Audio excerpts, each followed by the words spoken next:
Hi, everybody. We'll be starting in just a minute. Just give everyone a chance to sign on here. Good afternoon. How are you? Nice to see everybody as they're joining. I know that guy. I know a couple of people in here.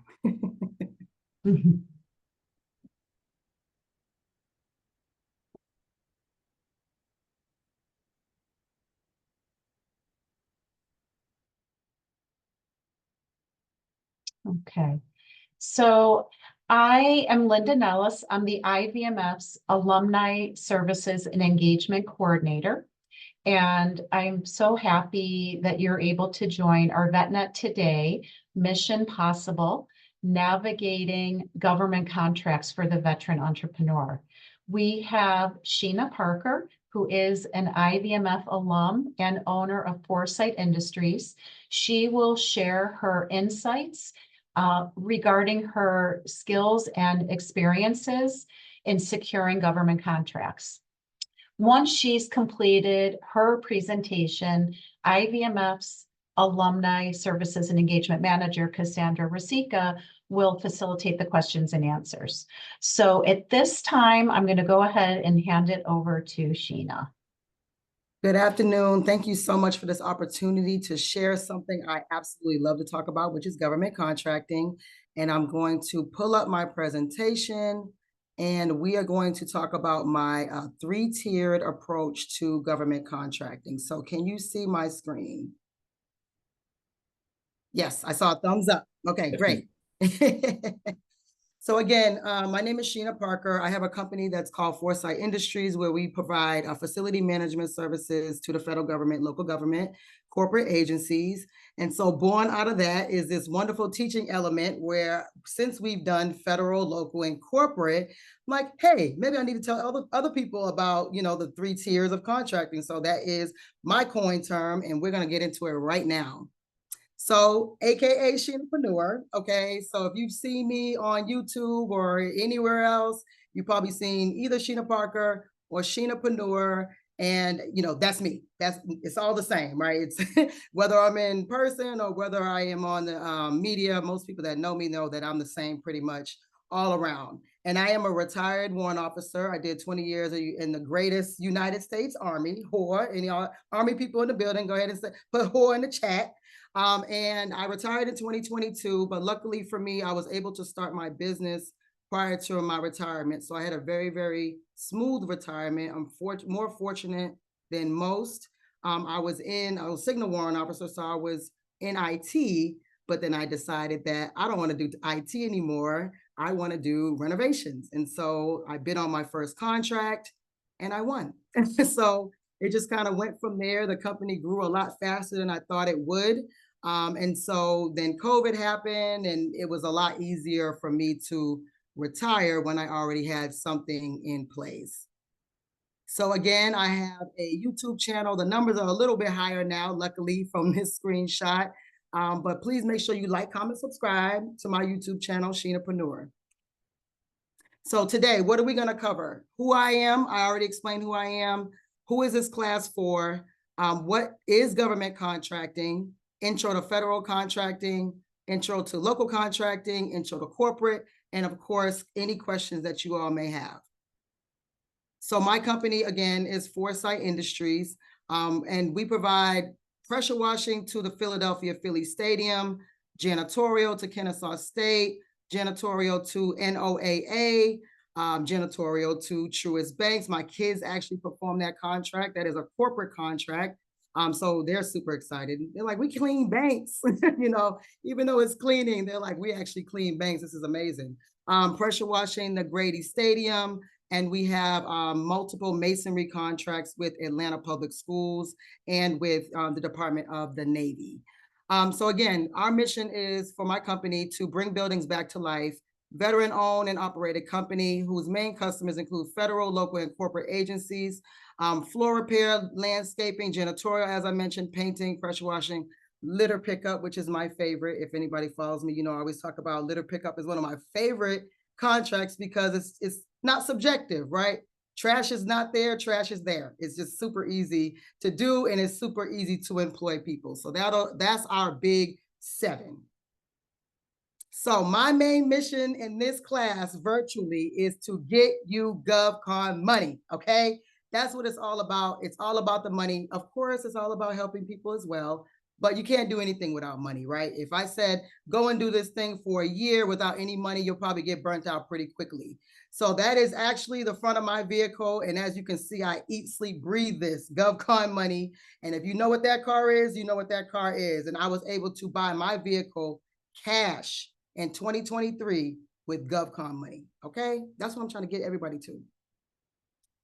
So what type of businesses does government contracting, I guess, service, if you will?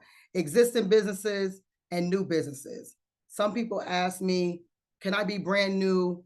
Just got my LLC yesterday, just got my cage code from sam.gov today, this morning. Can I get a government contract? The answer is yes. You absolutely can get a government contract. Now, there's going to be some parameters around that depending on what industry you're in, the determination between past performance, if it needs to be at this length of time, that length of time. But really, you can start brand new like I did, bid on your first contract and win. And that is at each level. That's at the federal level, the local level, corporate level, just depends on what the agency is looking for. It might be something brand new. So I gave a list of some industries that the government buys services or products of, and these are the corresponding NAICS codes. We got construction, printing, waste management, security, marketing, which marketing is actually, I have a really good who has a marketing company and she's getting into government. Well, she's in government contracts. She only won a few. And marketing now is a kind of, I'm on high alert about it because I have someone that's actually in the industry, and it's become a lot larger than it had been in the past, because now we know we have other people who are not as tech savvy, not TikTok savvy, not YouTube savvy, that are in these positions and they need help. They need someone to do the marketing for them in order to, put out the message for whatever they're trying to put the message out for, whether it's the CDC, whether it's Department of the Army, whether it's a local agency where they're just trying to bring awareness to that particular community. Also, we have appliance repair, office supplies, software, landscaping, pest control, car cleaning, and then one of my favorites is horticulture. And so this was all new to me because I didn't know what horticulture was, but that is for plants. And I am a plant mama. So my dream is to get a contract cleaning plants. I want to just wipe off the plant leaves at the mall and water the plants and pluck all the dead leaves off. That's like one of my dreams. So if anybody happens to see a horticulture contract, please let me know. Send it to me because I am definitely going to bid on that. That's one of my faves. That's my goal before I get out of government contracting. So why would you want to do government contracting? It is the largest and most reliable consumer in the world. If there's anyone that's on this call and you do, let's say, residential cleaning, or you do residential construction, or you sell products to it's business to customer, why not get the best, the most reliable wallet in the world? Not just the country, but in the world. Their check will never bounce. You don't have to put a lien on their house in order to get your money. The government is going to pay every single time. So this is actually the movie that started it all for me. So it's a quick story time. So I'm minding my business. I'm not a movie person. I mean, I'll watch a movie, but I'm not really a movie person. It has to make sense for me to watch it, right? Minding my business. My husband puts this movie on while I'm sitting in the bed with my laptop. It's like, you got to watch this movie. And this is probably I don't even know, maybe 2014, 2015. And I'm like, okay, you put on an action movie. I don't watch action movies. What is happening right now? And from the moment it was on, I'm glued to the television because they started talking about this thing, government contracting, bidding on a contract. And I'm like, what is this? And I may have heard about it, and that's probably what kept my interest, but I'm focused on the movie, watching it. And if anyone has ever seen the movie, you know that there's a lot of lessons learned in this movie. And so at that moment, when they went to the showing the screen of the things that the government buys, I'm on my laptop, and it was FBO back in the day. I'm on FBO.gov. I am searching.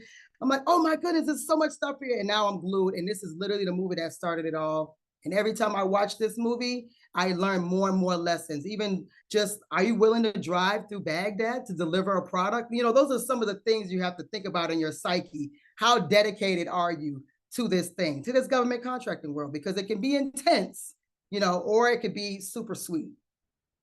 So again, my coin term is 3-tier contracting, where it's federal contracting, which is one lane that's associated with sam.gov, local contracting, that is going to be, it's going to vary depending on what state, county, city you live in. So you register with your state, then usually that usually covers all the cities and counties and school systems underneath. And a lot of people may even have a local contract and don't even know it. They're like, yeah, I provide janitorial services to this school where my kids, you know, attend. They don't even realize that's a government contract. So that's local contract. And then corporate contracting, like I said, that's a Truist, that's the Philadelphia Phillies Stadium that we have. That's any corporate agency that uses outsourced labor, services, and products. Coca-Cola is a proponent of that. They actually have local bottlers. So that's a corporate contract. And each one of these things are going to be slightly different registration process, slightly different way to approach. You can go in and shake hands, usually with a corporate representative, and get a contract a little faster than a federal government employee. So top 10 reasons for entering into government market. The federal government annual budget is 3.9 trillion with a T, trillion. So if we're trying to hustle money out of someone who's saying, I don't know if I got any, you know, able to finish paying you by the end of the week, why not just switch over to the government? Makes sense to me. Number 2 is the federal government awards over 500 billion with a B contracts annually. And that's just federal. That's just federal. So we haven't even gotten to the corporate and the local contracting yet. This is just the federal government. Currently, less than 1% of all U.S. companies are winning federal contracts, despite the federal government's stance on as being the largest consumer in the world. Now, if we were in person, I would ask why people think that is, but I'm just going to go ahead and tell you. Why is it less than 1% of U.S. companies are winning federal contracts? I'll go ahead and tell you that people are not bidding. They're afraid of the paperwork. They're afraid to register. And so the purpose of this particular presentation is to get you to be unafraid. I jumped in and I didn't know what I was doing. I mean, honestly, I watched the movie. I went to a couple of, you know, webinars and in person. I still didn't really know what I was doing. And I still won and I still executed. So it's in you. If you're a business owner, you want to be a business owner, you're already conducting a service, don't be afraid of the paperwork. Really, if you're able to execute, you'll be fine. So just bid. Just get out there and build the plane on the way down. There's going to be some lessons within this, of course. When you're starting government contracting, it could be a little scary.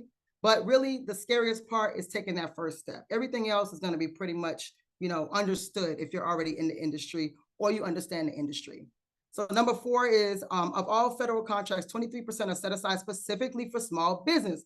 Now, of course, we're veterans, so there's going to be a lot of talk about SDVOSB, which is Service Disabled Veteran-Owned Small Business Certification. You're a woman, you got the woman-owned certification, you got minority certifications, HubZone, all those things. But there's 23% for just being a small business. So, and that's still just 23% of all contracts. So there's still a significant amount of contracts that are free and open for anyone who wants to bid on them. Okay, so just keep that in mind when you're thinking, well, there's not enough out there. We just determined that the government is paying 3.9 trillion just for federal contracting. So best believe there's going to be a lot of things out there for you. The number 5 thing is large corporations that win over $750,000 from federal contracts must subcontract 35% of the share to small businesses. So what does that mean? That means that Deloitte, John Deere, all these huge companies that are getting almost $1 trillion in contracts, they have to subcontract the work out to you, small business, whether you're set aside as a veteran-owned, woman-owned, or just a total small business. They must sub this work out to you. Now, you're probably thinking, well, why hasn't that happened? Why hasn't anyone beat down my door to, to services? Well, usually they already have people in place. So you might even be a sub to a sub. So you have John Deere, subcontract tier. I think they have the 3 tiers, like tier 1 company, And then you might be a contractor to that company that is a subcontractor to John Deere. So your mission is to reach out to companies that they appear to have subcontracts. You can't really tell, but they have a high annual revenue using USA spending. That's a gem right there, USA spending. And you reach out to them, and they're also probably conducting their own prime contracts, and you can be a subcontractor for them. But just know, even on the local side, that a lot of the counties and cities mandate that the prime contractor subcontracts the work out to some sort of designation: minority, woman, veteran, local small business. So just keep that in mind when you're pitching yourself. You don't want to just say, hey, I have a set aside, hey, I'm a small business, but I see that you have this opportunity. I would love to help you provide that service. That's how you kind of lead into that. Number 6 is 47 billion has been awarded under category. I'm sorry, it was blanked out. So let's just skip to number 7. The average federal contract is worth 180,000. I think I'll take 180,000, especially if you're subbing out the work.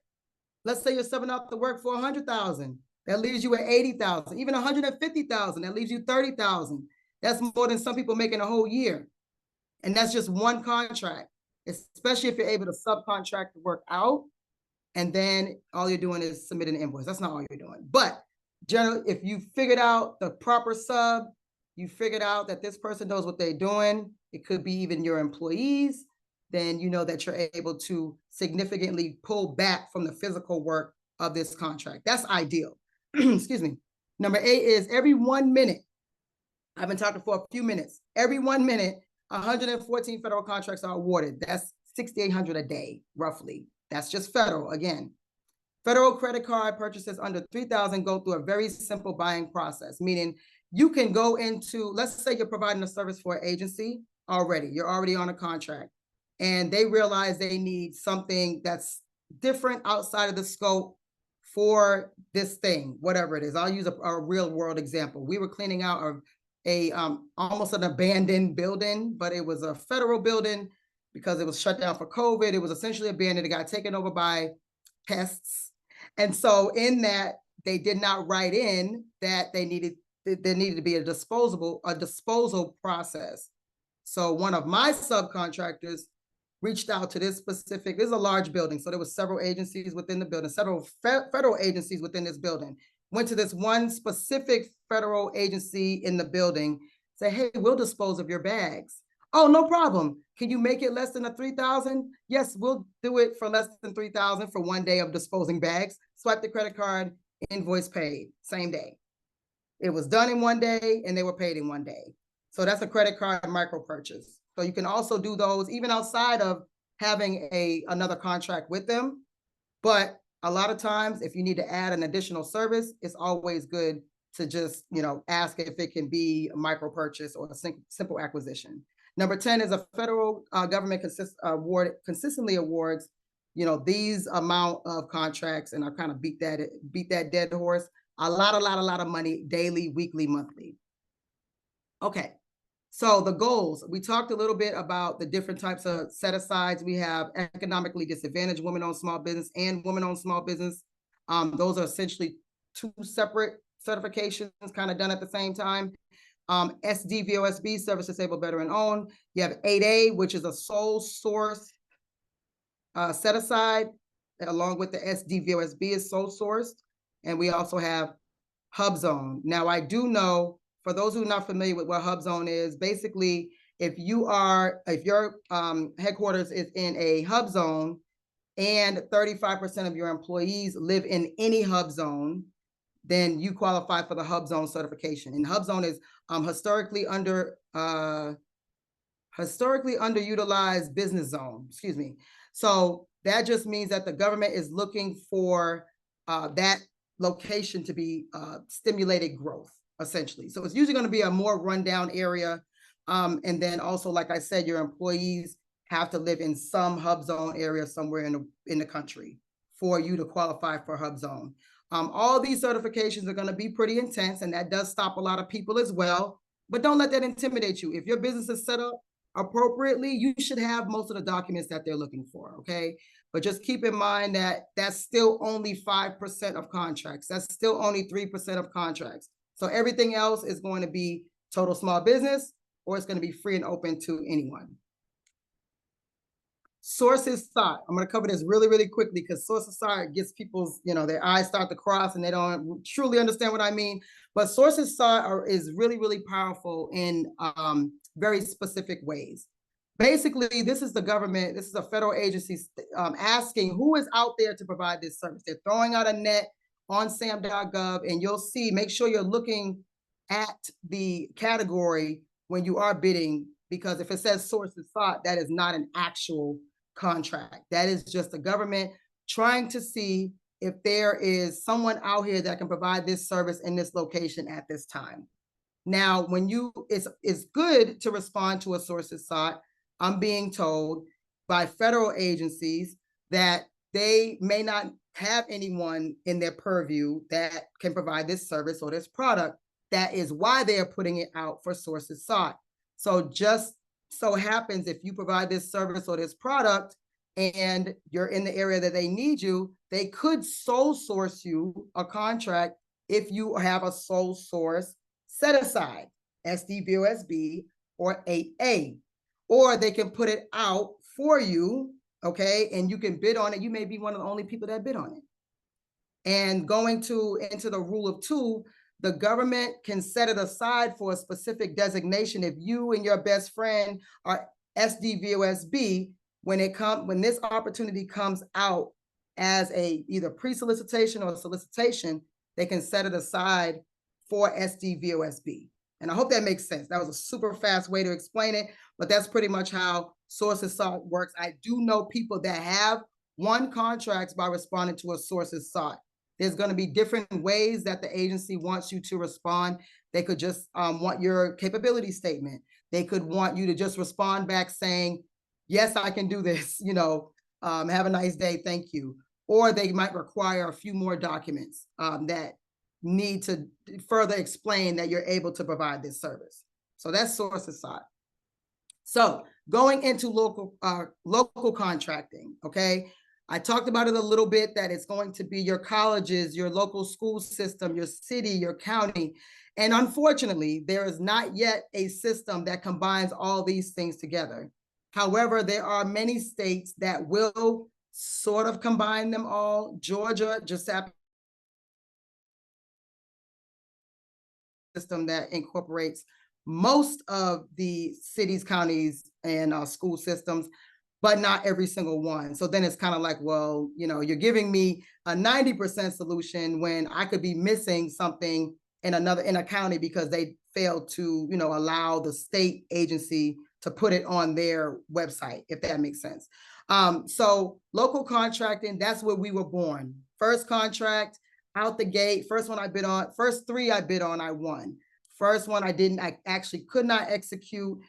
My numbers were bad. My numbers were terrible, terribly bad, but it was a lesson learned and I was able to get out of that contract. Second one, we actually executed, and it was a local county contract actually. And it was for flooring for fire stations. And I'm like, this government contractor, this is a breeze. My contractor knows everything he needs to do.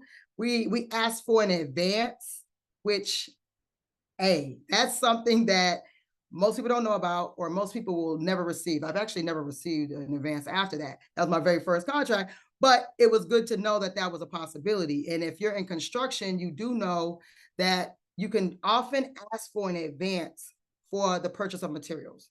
So if anyone is in construction or facilities, just know that usually you can ask for an advance when it comes to materials. But of course, you kind of utilize that money the way that you need to utilize it, some materials, some labor, until you can get your net 30 payment. So the local governments is agreement between local municipalities, counties, cities, school system, and private companies or individuals to provide goods or services, as I explained. All right. So local registration can be tricky because they can use different verbiage and that'll scare you and have you think that you're not in the right place. But usually the local agencies will use terms like supplier, vendor, contractor, and you have to go through a registration process. And that can be intimidating as well, because in that portal, they're going to ask for a lot of very, very sometimes personal information, your social sometimes. at home address and not just your business address, but just know that how that is easier essentially than registering in sam.gov is that a lot of times the local agency will look through their portal and call you or email you and ask you for a quote instead of going through the whole request for proposal part, the RFP portion. So registering as a vendor in as many cities and in many counties as you can is advantageous for you. You'll get bid alerts, bids like solicitation alerts, and also the counties and cities and whomever will reach out to you directly if you put in the correct NAICS codes or NIGP codes or keywords that's associated with the service that they need provided. So it's kind of like a catch-22. Registering is a pain, but then also it might be a shortcut when it comes to them actually reaching out to you. So there also is sole sourcing on the local side. And I didn't understand this until I was explaining to a friend, no, it's not sole source on the local side. He picked up the phone and called the agency and they said, oh yeah, we do that. But it's usually for emergency services or products or something that they cannot easily obtain. So if you have a product that you invented or a product that's not easy to get or an emergency service, then you can get sole source local contracting, meaning no bidding, they just give it to you. Okay. Okay. So about local certifications, MBE is Minority Business Enterprise. Now, the tricky thing about MBE is that it could also cross over to corporate contracting. So you may or may not have to pay for an MBE certification. Federal certifications are free, 100%. Local certifications are free-ish. There may be a couple that you do have to pay for. So always just be careful to just ask questions. You can always, I'm going to have my information. You can always reach out to me and ask if this certification, it doesn't make sense that I have to pay for the certification. If it's federal, 100% no. Unless you pay someone to do the certification for you, to actually put together the paperwork for you, which I was strongly discouraged because it's a lot of personal information that you're giving. And sometimes it's very, very expensive. And it's just documents that you should already have anyway as a business. And if you don't, go through the checklist. You should have those things moving forward in your business anyway. But anyway, so MBE and DBE can kind of cross over with local and corporate contracting. DBE is pretty state specific. So a DBE for each state. To my understanding, there's no DBE at any lower sector. Now, there has been a change in the last week where if you registered in your home state as a DBE, most other states are going to allow you to do like the fast track process, and it's going to be different on their websites. And all you have to do is submit a couple of documents, and then you'll also have a DBE in another state if you so desire. You may just want to stay in your own state. But just FYI, if you wanted to have a DBE for another location, then that is like a new update that a lot of states are finally getting hip to, okay? So if you want to find out where to find the vendor registration for your local agency, you would just go to your county, city, state procurement site, search supplier, certification, register as a vendor, register as a supplier for the city of Dade or the county of Dade in Florida, or city of Boston, Massachusetts. Those type of search terms is what's going to help you find that local agency. Subcontracting, my fave. So subcontracting, a lot of people use the term middleman now in the last couple of years. And the only reason why I dislike the term middleman is because people use that term in conjunction with not doing any work. Like just thinking that you have a business, you win a contract, and you middleman, and you don't have to do anything but collect checks. And that's not the case. If you're a business owner, if you're a prime contractor, everything falls on you.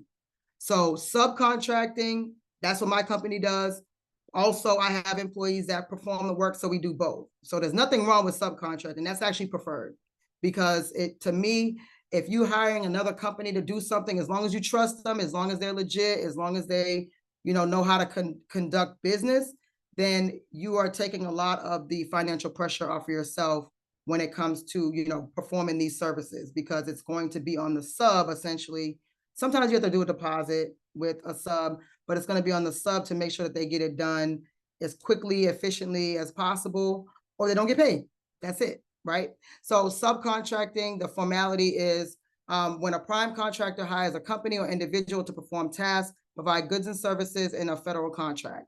Subcontracting allows a prime contractor to leverage expertise and meet project requirements, while subcontractors benefit from government opportunities and gain valuable experience. Most of my subcontractors never did government contracting. So they are, able to operate, able to scale much larger. And in the process, they're also learning from me on how to politely deal with government agencies. So where you find subcontractors would be, there's a built-in system called Subnet. It's not as up to date as some other platforms that you can just use and reach out to people, but Subnet does exist. You can just Google that. You can find subcontractors on sam.gov, partnerships. Just reach out to a company that had been awarded and congratulate them if they've been awarded on something that you also provide a service for. And hey, do you need any help? Maybe you could be a subcontractor for them. They could be a subcontractor for you in another on another contract. So you just reach out to companies and just introduce yourself. Do that cold call. It's not even cold. It's a lukewarm call, because you're leading with information that is about them. You're not just calling out of the blue and catching them off guard. They probably expect a call. When you win a contract, you're going to have people calling you. So that's just a part of the game. The GSA library, that is a pretty unique system to use, but there are a lot of contractors that are on what's called a GSA schedule. And if you go through the GSA schedule library, you'll find a lot of contractors that are listed there. I mentioned USA Spending. That's where you can look up companies that have been given money by the government. It doesn't necessarily mean a contract. It could be a loan or something like that, but it is categorized as appropriate. And also, when I am going to partner with a company, I look on USA Spending to see if they have a lot of debt. So USA Spending is a very, very powerful tool. DSBS works pretty similar to the GSA library. It's where everyone who's registered in sam.gov is going to be listed in DSBS. And then most of my students in particular use Google. They just Google a painting company, Google a landscaping company, look at the reviews, look at their work, have a conversation. Hey, let's work on this contract together. So Google is your friend. Corporate contracting. I would say it's my fave only because, well, local is my fave. Corporate is my second fave. And I like corporate because it's restricted, but it's unrestricted and restricted at the same time. Meaning the federal government has to follow the FAR. They have to follow a lot of regulations, which could be good, but it could also be detrimental when something happens in your contract. Corporate contracting, really, the company is offering this to you. They don't have to, and they usually use supply diversity. So if you are a minority business, a veteran business, a woman-owned business, they want to outsource their service or product to a local company, a small business just like you. And so the fact that the company they want to do this and it's not mandatory, usually the margins are a lot higher when it comes to corporate contracting. It will be a little bit more challenging in most cases to get a corporate contract because they really have to like you. So, and that's just the nature of it. Or a lot of my students or some other people that I work with, they will be a sub under a corporate contract. And that's usually how a lot of companies will understand or come into a corporate contract as a subcontractor, and then you just work your way up to become a prime contractor. And a lot of corporate agencies are super, super strict on their tier 1, tier 2, tier 3 process. Walgreens, Coca-Cola, Facebook, T-Mobile, Amazon, all these companies, they're super strict because they are risk adverse. They're a company just like you and I, except they have, typically a lot more money. So they do not want to put their company in the hands of an inexperienced or a company that doesn't have their best interest in mind. So, like I said, with the Supply Diversity Program, it's an organization's documented intent and a program to provide economic development opportunities for enterprises, which include or are not limited to small enterprises, minority, women, disabled, veteran suppliers. So what's actually kind of changed in the landscape is that, like I said, corporate certifications you do have to pay for. Pretty much all of them, anywhere between $50 a year to $500 a year. They vary just depending on which ones you associate with, which ones you are qualified for. However, and this is huge, this is major, a lot of the corporate agencies are taking your federal certification, which I mentioned is free. So they're recognizing some of the certifications that you already obtained that were free. They're recognizing those on the corporate side, so you don't have to pay for a corporate certification. Now, when you go through an agency, like, there's a lot of them that are great and a lot of them that are not great, like WeBank and Novoba. When you go through those organizations, not only are you getting your certification, but they're also supposed to be your advocate. They're not always your advocate, depending on which agency it is. They're supposed to say, Sheena does pressure washing. She's in Atlanta. Here you go, Coca-Cola. She's the perfect person. That's ideally what's supposed to happen. And maybe corporate agencies are recognizing that's not happening, not sure. But now, at least you don't have the burden of this $500 a year certification when you're a brand new startup. You could take your free certification and use that at least to try to get the conversation with a corporate agency. Okay, so running your first contract without having any money. Okay, woo, that was me. I had $1 and a dream. And so, like I said, I asked for an advance. And for some unknown, unresponsible reason, they gave me an advance for $70,000. Now, that was the most money I've ever had in my hand at that time at once. I opened my bank account with that advance. So imagine you walk into the bank like, hey, I have a $70,000 check, even though I don't bank with you. So it was a really interesting and long day, okay? But just know that that is something that you can do. And then also, some people might get mad at me. There's a couple of people that I know on this call that probably will specifically get mad at me for saying, using your own personal funds. I get it. Use other people's money, borrow from the bank, whatever it is you need to do before you use your own money. But please understand that most people are using their own money when they are mobilizing a contract, when they're purchasing the product for this contract, because you're getting paid back, right? I mean, this is probably the safest industry that you will get your money back. Hopefully it's less than 30 days. Hopefully it's 30 days, no more than 60 days, no more than 90 days. And don't do anything that's going to financially hurt yourself, where you lose everything because Sheena told you to use your own personal funds. I'm not saying that. Do what makes sense. If you don't have enough to mobilize a contract that's $100,000, then you need to scale back and get a smaller contract. There's plenty of contracts that are under $15,000, under $10,000, like I just said, under $3,000, and then you can build your money up from there. But if you have a 401k with $1 million in it, an IRA, use your own funds. I mean, you're paying yourself back. And sometimes if you're still working, paying yourself back with interest.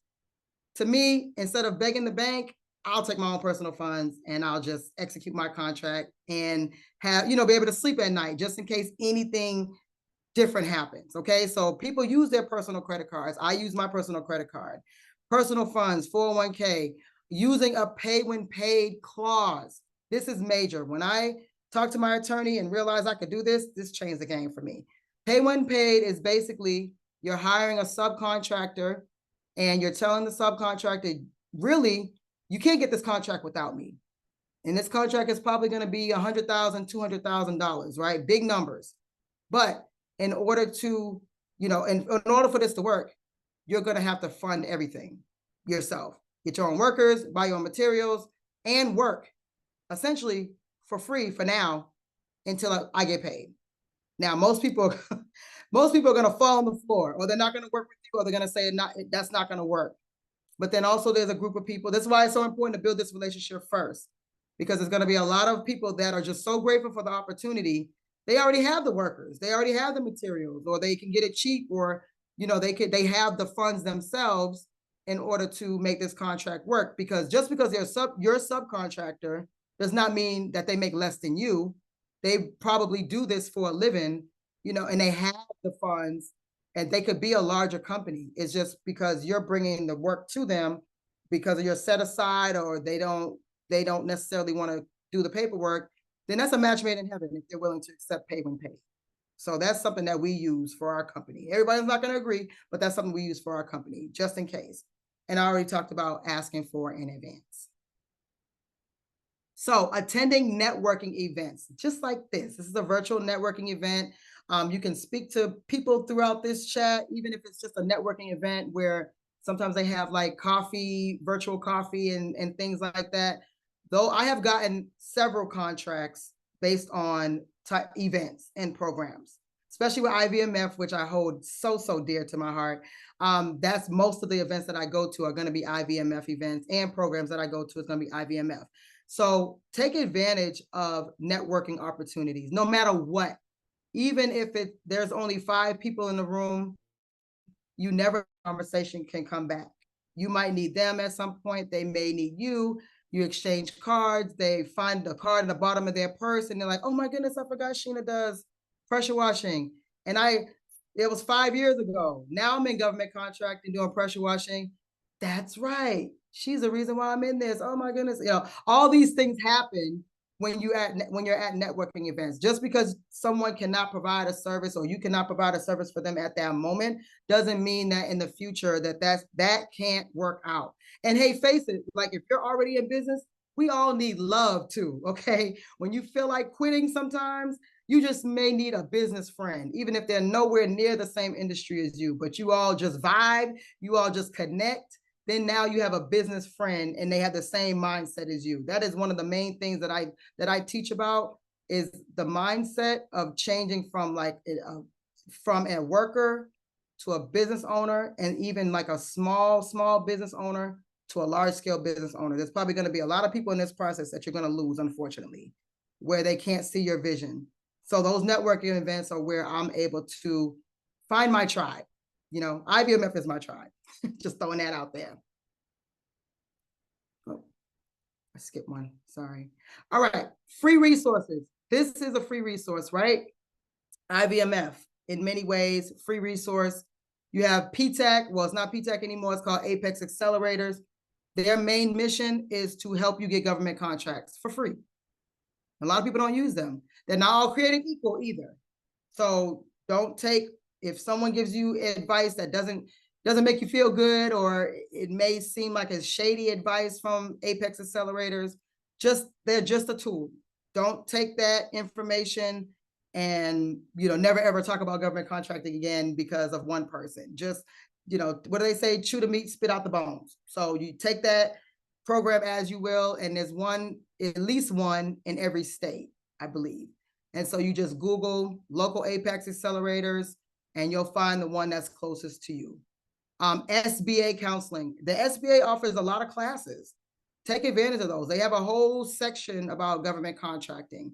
They also offer SCORE, and I have that down lower, but like SCORE mentors, they volunteer their time. It could be about government contract. It could be about any business. You just fill out a form and explain what industry you're in. Just because you're in government contracting, you may want to learn more about construction. You'll do government contracting, but you want to learn more about construction. Get a construction mentor, a construction company mentor that can help you through that process. Government contracting centers, you got VBOT and a host of others that have physical centers you can go to that'll help you as a veteran business owner. The local SBDC, Small Business Development Center, they're also there to help you with your business. They're like the equivalent of Apex Accelerators, but just business. So they help you get featured. They help you do your pitch. They help you with your business plan in a host of other things. GovCon Wire is a very, very good newsletter to sign up for. They give a lot of information, latest information about government contracting. So make sure you sign up for that. And then you have the OSTABU. The OSTABU is like the person you go to and complain when an agency is not treating you fairly. So every agency has it, and I don't know why they call it OSTABU, why they couldn't just give the acronym and just say the acronym, but it's OSTABU, and they are the intermediary between you and the federal agency. So if you're not getting a response from a contracting officer, if you feel like you need to protest or any host of things with the federal agency, you reach out to your local OSTABU. So again, my course is GovCon Now, and I teach people how to become 3-tier contractors and maximize your chances of winning federal contracts, local contracts, and corporate contracts from a disabled veteran. So I have my information here, so you can go ahead and scan and connect with me, ask any questions. Thank you so much, Sheena, for all these great nuggets of information. Wow, that's so insightful, especially I do want to give you a shout out what you're doing with your Sheenapreneur podcast. I see, of course, you're pretty active on the platform, so I do want to mention to you all, included that link in the chat, but I know you also have the GovCon Now course curriculum as well. So definitely, everyone check that out. Sheena, she's amazing. Of course, she's our alum, very involved in the IVMF. And I know she also mentioned, great nuggets about networking, connect with others, especially if you want to receive insights about government contracting, small businesses, do's and don'ts. We have events, specifically tailored for those networking initiatives. So definitely take a look. So Sheena, I do have a couple of questions for you. So Yes. I want to start off with a few submitted questions from our registrants, but I did notice one in the chat. Let me see if I can pull that through. It's from Lorenzo, and he asks, how can you receive bidding notifications for federal contracts for a particular NAICS, I think it's NAICS code? NAICS code. Okay. Yeah, so you can go on sam.gov and set up alerts. SAM has come a long way. So you can set up alerts based on your NAICS code. Also, you can use a third-party company that's free. There's some that are free, some that are paid. My favorite is Instant Markets. Instantmarkets.com. They have a free version. I use that for my personal company. They have a paid version. I really don't even know what the paid version is for because it seems like they give you everything for free. My other one is Gov Directions, and they have changed their platform a little bit. I actually pay for that service. And they give bid solicitations for federal and local, and so does Instant Markets. So I would say the number one is Instant Markets because they will also give you some of the opportunities that are coming up in the next year for you to kind of keep on your radar. And also they give past award information. Gov Directions does that too, but they kind of keep that under lock and key. So awesome. Thank you, Sheena. Another question is, from your perspective, what are the common, and I know you touched upon a few of them too, what are the common challenges businesses face when bidding for government contracts, either from your experience or that you've seen in this landscape? One is access to capital.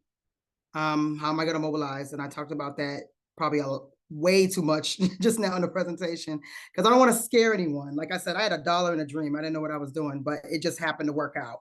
So you can just have faith and just hope that it works out when it comes to mobilizing, using funding. But also, you don't necessarily have to know everything. But I'm just noticing in this very recent landscape is that people are happy to not know anything.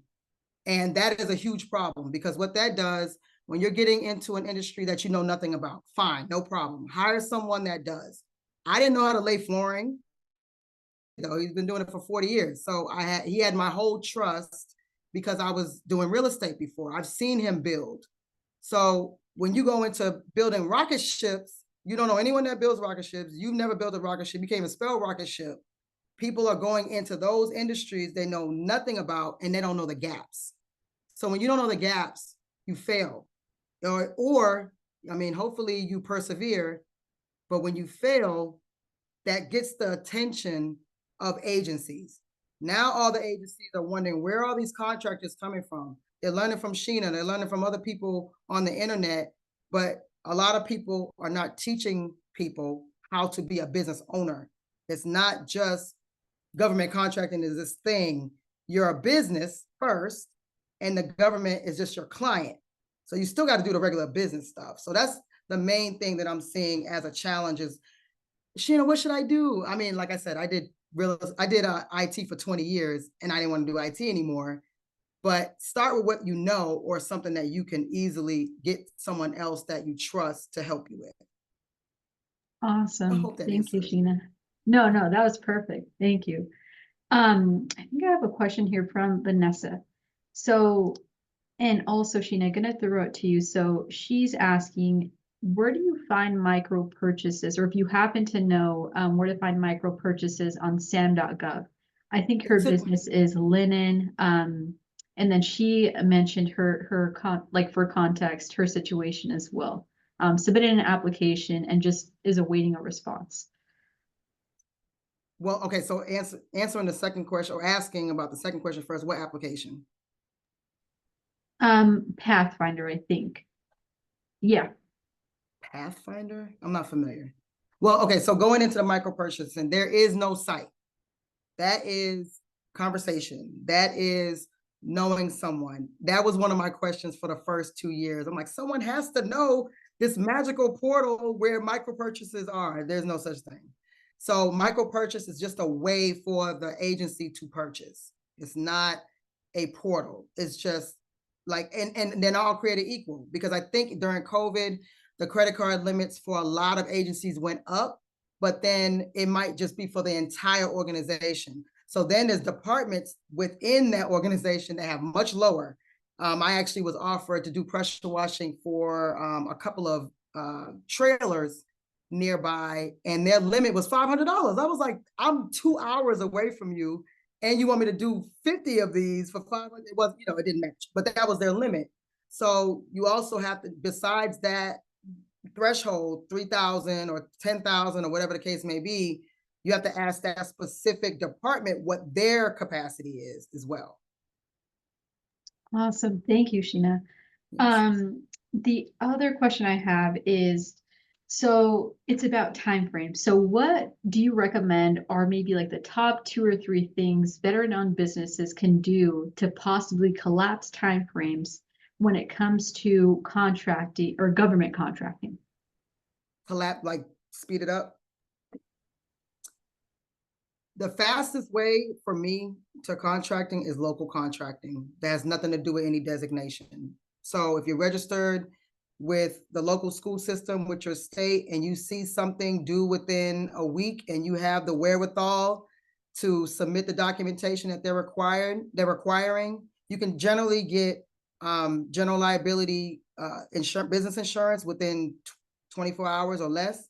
So that's usually going to be the main insurance that you have to have for any contract. Now it goes on from there, but I would say local contracting is the fastest way, because you don't have to register in SAM. You just use keywords. It could be something that you don't even necessarily know what industry you want to go into, but it's selling books. It's books at the end of the day. Where can I find these books? And then you might be the only person that bids on this, and you might actually be able to get books for cheaper based on a subscription that you have. So, those type of things, when you're going through your local state, it's hopefully, I think there's a couple of states that are not free. I got told, Sheena, stop telling people it's all free. But for the most part, if you go on your local state website and you just start looking through the solicitations, there might be something that stands out to you that you're like, that seems easier than, going to get an IT certification and then having to go through that whole process. So. Awesome. Thank you, Sheena. I do have another question in the chat. Yeah. So in your perspective, Natalie is asking, can you share the name of the best search site to find these opportunities? I know you mentioned, was it sam.gov? Is that like one of the primary ones, or is there another one that you recommend? So sam.gov, even though it's where the most of federal solicitations are housed, is not the best one. So okay. It would be Instant Markets. Instant Markets, number one. Gov Directions, in my opinion, some people use I think RFP Gov. It's really just depends on how you like to view things, because with Instant Markets and Gov Directions, they send you an email. So if I put in construction as my industry, then I will receive an email probably almost daily. Of course, if your industry is not that common, then you wouldn't get them daily. But I received the emails to me of a list of all the construction projects that or solicitations that are available for the federal and the local side, and depending on what state I chose. Awesome. Thanks. Thanks again, Sheena. And I think we have time for maybe another question. Yeah, keep them coming.